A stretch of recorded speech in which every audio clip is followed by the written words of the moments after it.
Mister plankton का episode एक दृश्य से शुरू होता है जहां हेजो बर्फ में लेटा हुआ है और जीने की इच्छा रखता है।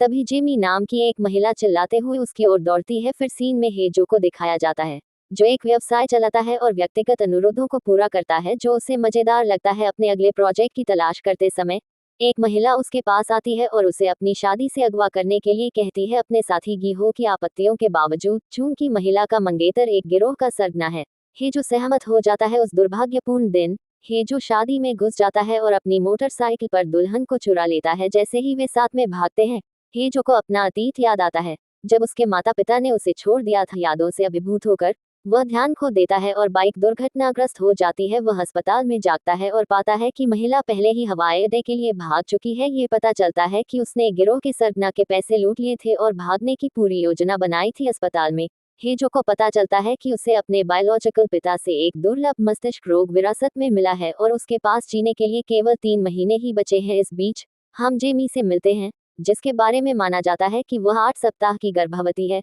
वह अपने दूल्हे के परिवार की विरासत वाली अंगूठी लगवाने के लिए एक ज्वेलरी स्टोर पर जाती है। बाद में स्त्री रोग विशेषज्ञ के पास उसे पता चलता है कि उसके दूल्हे ने अपने 500 साल पुराने परिवार से स्वीकृति पाने के लिए गर्भावस्था के बारे में झूठ बोला था जो वंश और विरासत को बहुत महत्व देता है। इसके तुरंत बाद जेमी को पता चलता है कि वह समय से पहले मेनोपॉज का अनुभव कर रही है जिससे वह तनाव में आकर नियंत्रण खो देती है। अस्पताल में हेजो को उसके गुस्से का पता चलता है और वह उसकी स्थिति के बारे में जानती है। यहाँ हमें पता चलता है कि दोनों 3 साल तक एक दूसरे के साथ रिलेशनशिप में थे लेकिन बाद में उनका ब्रेकअप हो गया क्योंकि जेमी बच्चे चाहती थी जबकि हेजो नहीं चाहती थी अपने ससुराल वापस आकर। जेमी घबरा जाती है। उसे इस बात की चिंता होती है कि जब परिवार को पता चलेगा कि वह वारिस को जन्म नहीं दे सकती तो क्या होगा। वह रात में भागने की कोशिश करती है लेकिन हिचकिचाती है और वहीं रुक जाती है। अगले दिन वह अपनी शादी की तैयारी करते हुए खुश दिखाई देती है जबकि हेजो अपने व्यवसाय को बंद करने और अपने जैविक पिता को खोजने के लिए जाने का फैसला करता है।